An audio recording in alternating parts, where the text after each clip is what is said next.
Bom, estamos de volta e vamos ver agora os estudiosos, né, que ajudaram a construção da teoria contingencial, cada um com seu estudo, né, contribuindo para o todo da escola contingencial.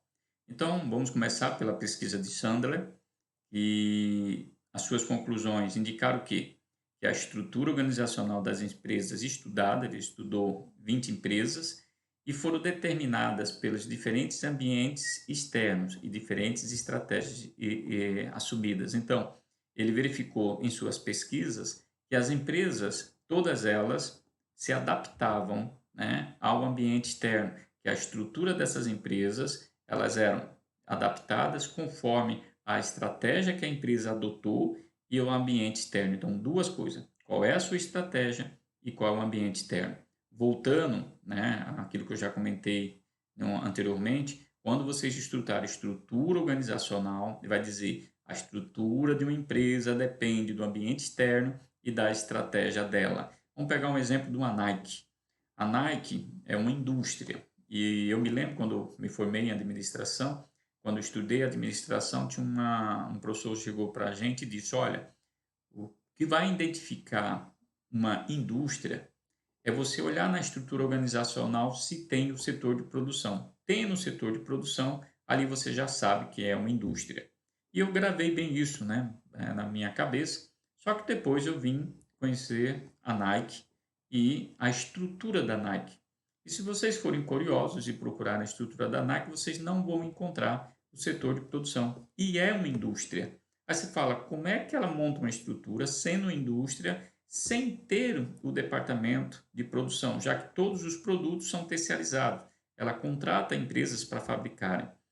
Não tem nada, nenhum problema. Ela montou a sua estrutura conforme a estratégia dela. Ela é uma indústria que, na verdade, administra a sua marca, né? Aquela marcazinha que parece um V. Aquilo ali que é o forte dela. Ela não precisa produzir, ela precisa gerenciar bem a sua marca. Então, ela montou conforme a sua estratégia e ao mesmo tempo, ao ambiente externo. Uma outra pesquisa, o de Burns e o Stalker, ali tá, ela também analisaram, como sempre diz, todas elas analisaram a empresa e a relação com o ambiente externo.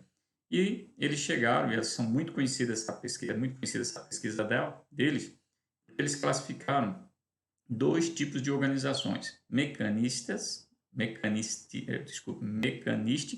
e orgânicas.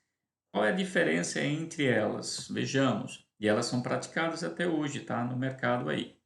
As organizações mecanicistas, né, que são sistemas mecânicos, e orgânicos são sistemas orgânicos. Então, vamos ver as diferenças. Enquanto a estrutura, né, organizacional, aquele organograma, hierarquia, como é que eles fazem?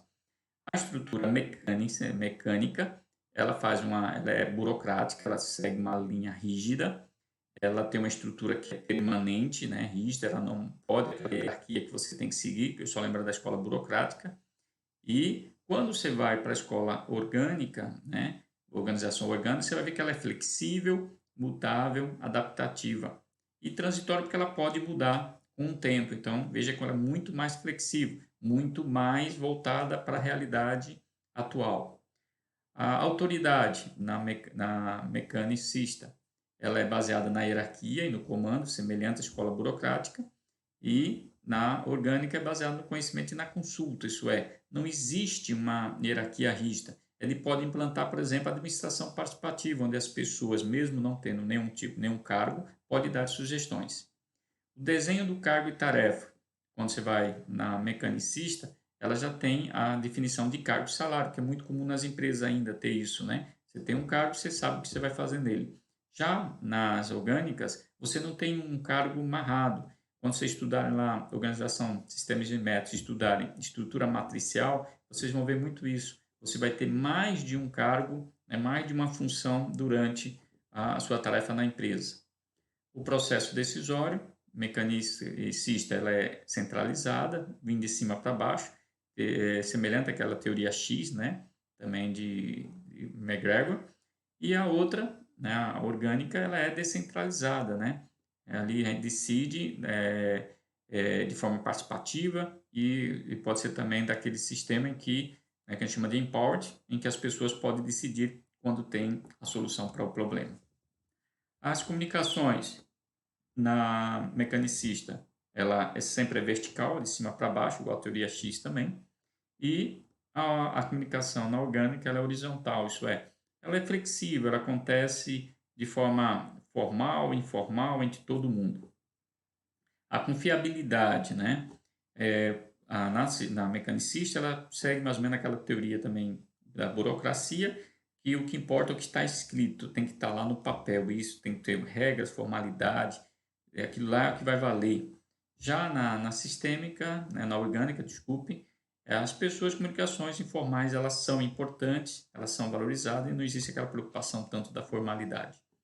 Os princípios predominantes da escola mecanicista, princípios gerais da teoria clássica, nós falamos, não, voltou lá, a teoria X, teoria clássica de Taylor, e o aspecto, né, da orgânica lembra a teoria Y, que é voltada para a teoria das relações humanas. E o ambiente na mecanicista, né, lembrando lá meio de Taylor, ela é estável e permanente, que é aquela visão que Taylor tinha aqui. Olha para o ambiente interno, esqueça o ambiente externo. Já se sabe que com a evolução do conhecimento, que na verdade o ambiente lá fora ele é instável e é muito dinâmico, muda toda hora. Em outras palavras, as empresas atuais, para terem sucesso, têm que adotar um modelo de organização orgânica. A mecanicista não funciona dentro desse novo cenário, mesmo encontrando em algumas organizações alguns desses princípios ainda sendo utilizados. Veja então o quanto elas estão atrasadas, né? Já na década de 70, já estava bem claro que você teria que adotar um sistema mais flexível. E vale salientar que na própria escola comportamental, né, que é da década de 40, mas fez sucesso na década de 60, ele também já falava da teoria Y, onde existia uma valorização do homem e uma gestão mais flexível. Outra pesquisa, de Lawrence e Lowes, essa pesquisa revela relações entre organização e aqui a ênfase dele, tecnologia. Então, quando a gente fala em escola contingencial, nós falamos também em tecnologia. Então, a relação entre organização e tecnologia. Então, ele fez essa avaliação.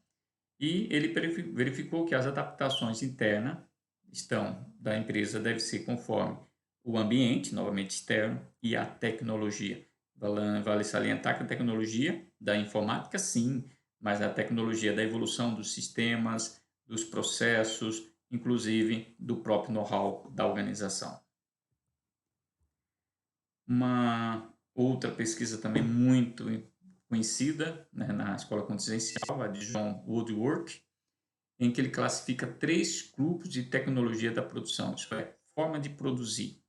Produção unitária é aquela em que você vai produzir mais ou menos artesanal, né? Você vai produzir ou por unidade ou em pequenas quantidades. Como eles estão produzindo quase que artesanal, os trabalhadores vão usar ferramentas diferentes, a depender do qual produto ele vai estar elaborando naquele momento. O processo de produção não pode ser muito padronizado, porque são produzidos em pequenas quantidades e de formas diferentes. Já o de massa, lembra-se aí, por isso que eu falei, ele pega de toda essa escola pega das outras anteriores, né? Então, produção em massa foi exatamente criada lá por Ford, né? Que é feita em grande quantidade. Os trabalhadores operam com máquinas, já que para produzir em maior quantidade, e a linha de produção e montagem são padronizados, conforme Taylor já havia desenhado e Ford melhorou.